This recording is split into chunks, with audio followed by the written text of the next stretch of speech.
Alright, we are on to the second song of the CIRCE Saga, and this is Wouldn't You Like? I posited in the past video that I assume this is going to be where we meet Hermes. He has to come and give Odysseus a plant named Moly, which I'm sure I will talk about at some point in this song. And I don't know whether we will then continue on to Circe, but let's go ahead and meet Epic's version of our infamous god of messengers, travelers, and thieves. Let's see how Epic does Hermes.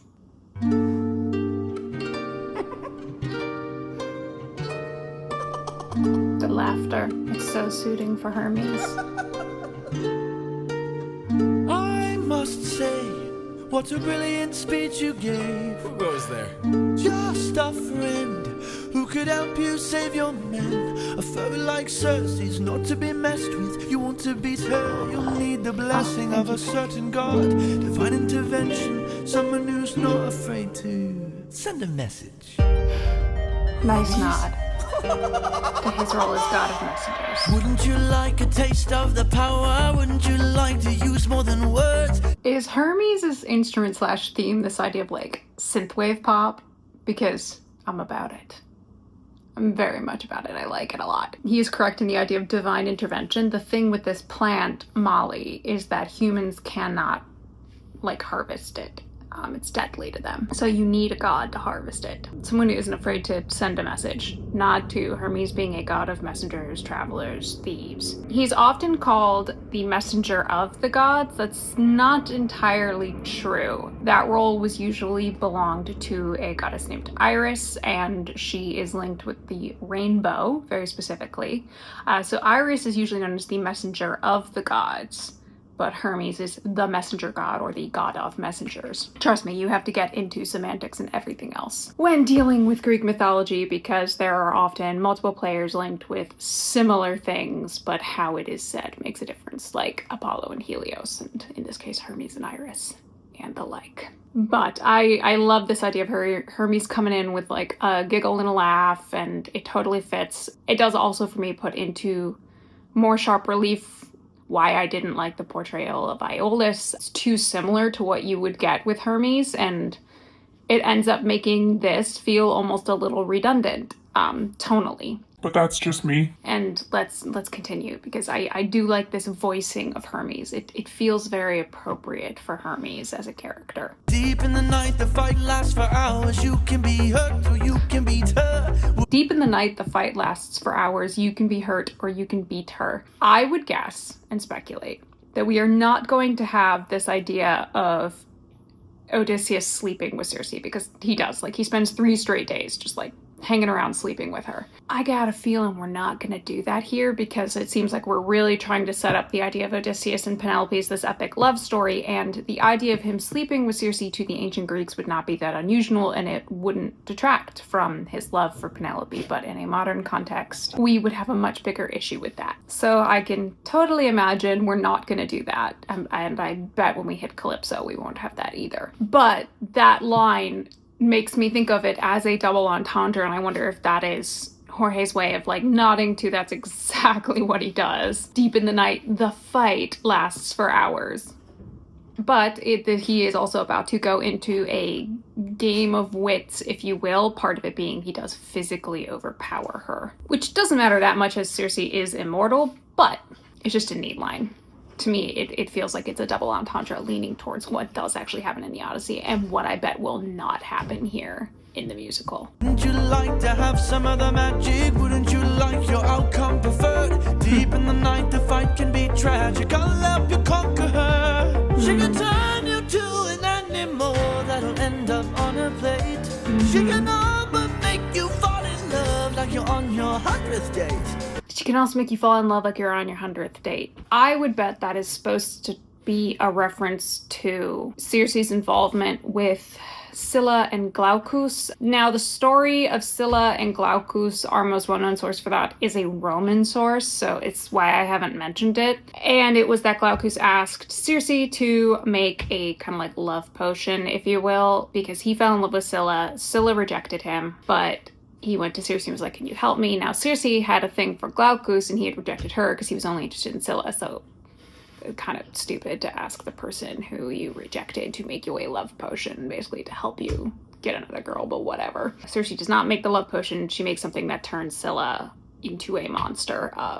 So Scylla, as a monster, who we will meet later, had like a human top half and like 6 dogs, rabid dogs, sprouting from her bottom half. So I'd bet that's what that is a reference to, and just the idea of her being good with magic and the like, I guess you could say go with a love spell. But yeah, I again, just saying I didn't mention the Glaucus and Scylla story in the last video, if only because it has a Roman source. Now, whether or not it existed prior to that, we don't really know. Again, there's lots of stuff that's lost, and there's also no art or anything that depicts this story prior to the Roman source that has it written down. So I take it as more of a, this is probably a Roman source. So, again, just why I didn't mention it beforehand. I will say I really do like this voice for Hermes. I think he's got a nice voice. I, again, like this kind of synth pop sound we're giving to Hermes. It just feels really perfect for the character. But interesting, we haven't even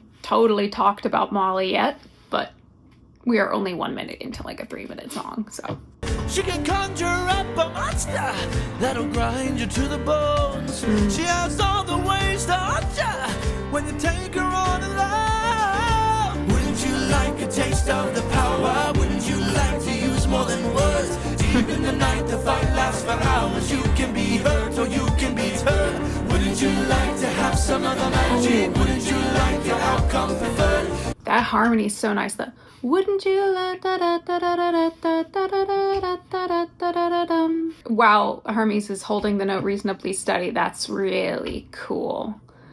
Descending kind of like chromatic sound adds to this sense of there is danger into what Odysseus is about to go into. Taking on Circe is a risk. It's not the easiest thing. It is a mortal going against a minor goddess, hence you need an Olympian to help you. Most likely what's being done is he's come to help because what Circe has done is a violation of Zenia, and they are on very unequal footing if he goes to say, look, let's make this right. So Hermes comes in and says, okay, you can put this right and here's how you're gonna do it. Now in the Odyssey, he makes a point of saying, so Hermes makes a point of saying what you're gonna do is you're gonna eat this root I'm gonna give you, Moly, and you're going to go in, she's gonna have all this magic she's gonna be trying to use on you, it's not gonna work. What you're gonna do is basically bum rush her.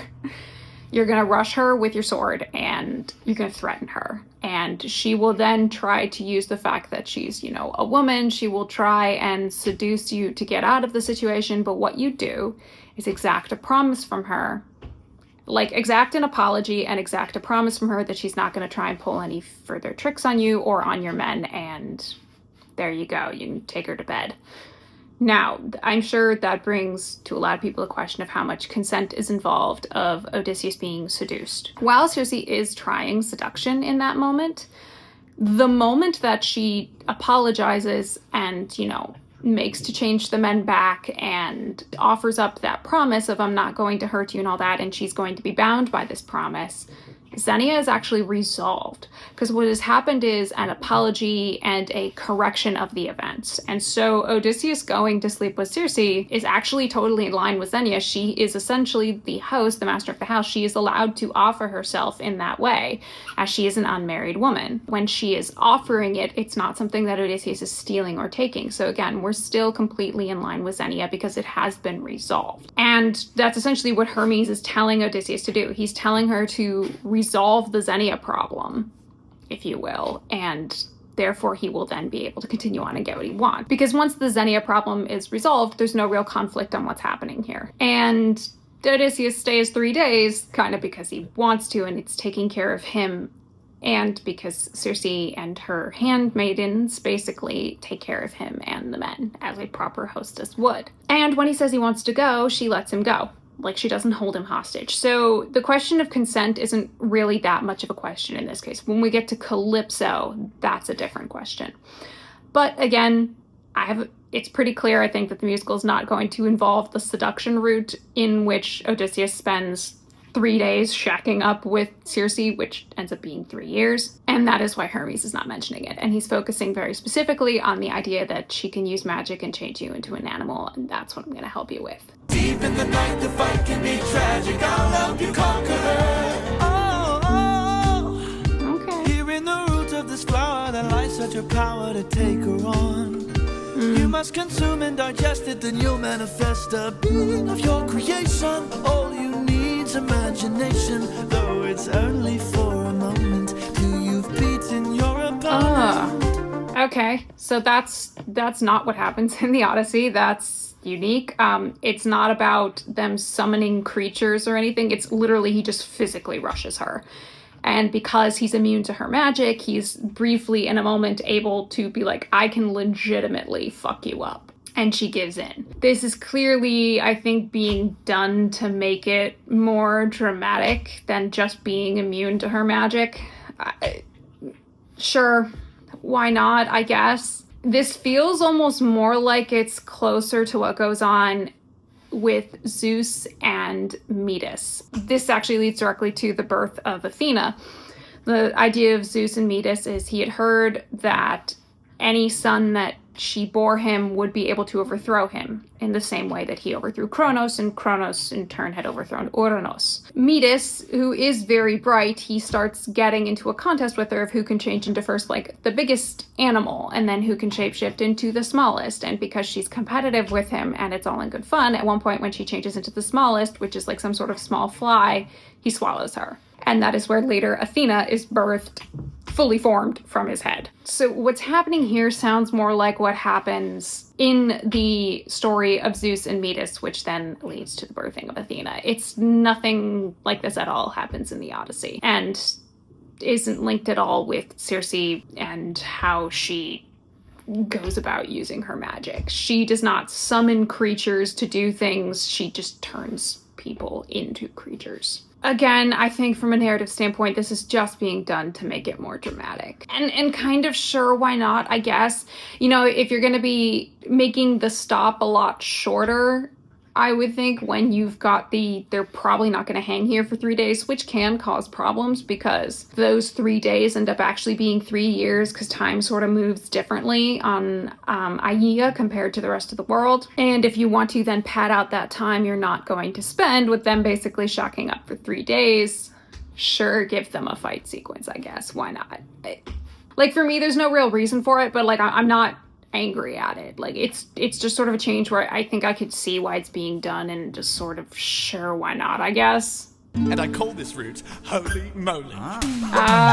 Okay. That's a serious mispronunciation. I've gone on about how most of the time these pronunciations of these names is a little bit of the, like, tomato. The root is called Moly, and we know that because we know the word derivation. So the root derivation of Moly is the Greek word malos, so we know how it's pronounced. This is a case where this is a serious mispronunciation.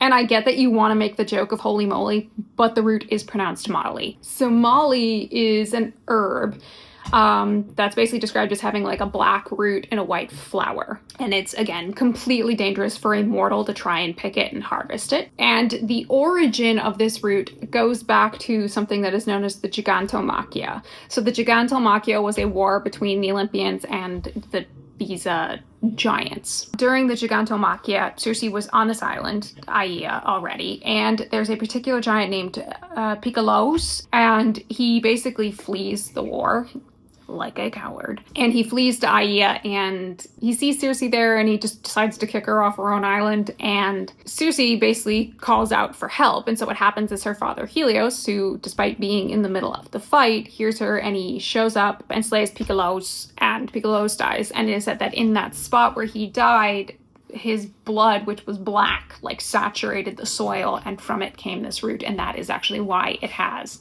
black roots. And it said the white flower, I think is usually said to be because he was slain by the sun. And obviously the sun, don't look directly at it, but if you were to look directly at it, it would be like white. It is so bright. But again, I get we want to make a joke, but this is actually a pretty serious mispronunciation, again, because we know the root, the word origin. This is not a tomato situation. It is called Moly. And that's why I said, like, go ahead and make jokes. It sounds like Moly, LSD, all of that shit. But this is one where you can't mess around with the pronunciation because we know the word origin. And the word origin, again, malos is the Greek word hard, and that was meant to describe, like, the brief fight and the death of Piccolos and what happened there. Sorry, Jorge, I kind of got to take you to task for that one. Like, the joke is funny, but doesn't work because that's not how you pronounce the plant. Wouldn't you like a taste of the power? Wouldn't you like to use more than words? Deep in the night, the fight lasts for hours. You can be hurt or you can be hurt. Wouldn't you like to have some of the magic? Wouldn't you like your outcome preferred? Deep in the I love those descending chromatics. Wouldn't you like a taste of the power? Wouldn't you like to use more than words? Deep in the night, the fight lasts for hours. You can be hurt or you can be hurt. Wouldn't you like to have some of the magic? Wouldn't you like your outcome preferred? Deep in the night, the fight can be tragic. I love you, conqueror. Hermes, thank you. Don't thank me, friend. You very well may die. Good luck. I love that from Hermes. Don't thank me, friend. You very well may die. Pointing out that, like, yes, I'm offering help, but I'm not guaranteeing you success. It's still on you to win. Well played, Hermes. That is very in line kind of with the Greek gods, where they would offer you help and all of this. They're not always going to guarantee you a win. They're not really going to step in when push comes to shove, when he actually has to go against Circe. So again, we'll help you, we'll give you aid, but when it comes to the actual task at hand, that's on you. We're not going to help you out there. So yeah, no, the song is fun. I like the introduction of Hermes. We're going in to then have to have our moment of resolving the Zenia problem with Circe. Seems like we're going to make it a big fight of some kind, which, while it is a physical altercation in the Odyssey, it's not on the level of them summoning creatures to fight each other. And interestingly, looking at the cover art for this saga, it looks like there's a chimera on it, which is, I had spoken about Bellerophon or Bellerophon in My Goodbye. He is the hero who is linked with fighting the chimera, which is like part lion, part goat, and part snake. Again, these are neat little nods to mythology. There's just an element of me going like, why?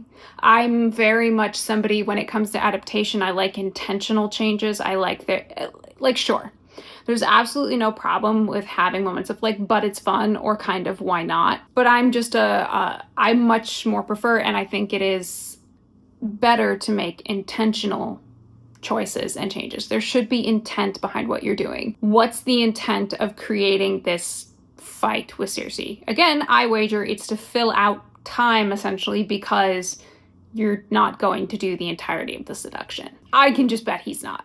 Again, it's one of those things in such a way that I think modern audiences might not get behind Odysseus if they're not already informed about the fact that this is normal. So while anybody who's read Greek myths and the like would be sort of unfazed at the idea that he would sleep with Circe and that he would, I mean, Calypso's, again, a sort of different circumstances. I get a lot of modern audiences, especially those who are not accustomed to reading the Greek myths from predominantly more primary and ancient sources, it might be harder for them to get behind the idea of Odysseus being like, yeah, sure, I'd tap that for 3 straight days, who cares? That's what I'm speculating for why we are turning this into a, you know, Zeus and Metis level shape-shifting, summoning animals type battle. The only other explanation I would be able to come up with is he just thought it was cool. I don't know. We'll get to that song. That is the song Done For, which is not very long, I think. But that will be the 3rd song, Done For, and then there are other ways. This is quite a short saga. These songs are not particularly long, but we will go along and actually meet Circe and have our confrontation. And then I have no idea what their other ways will be, but we'll find out.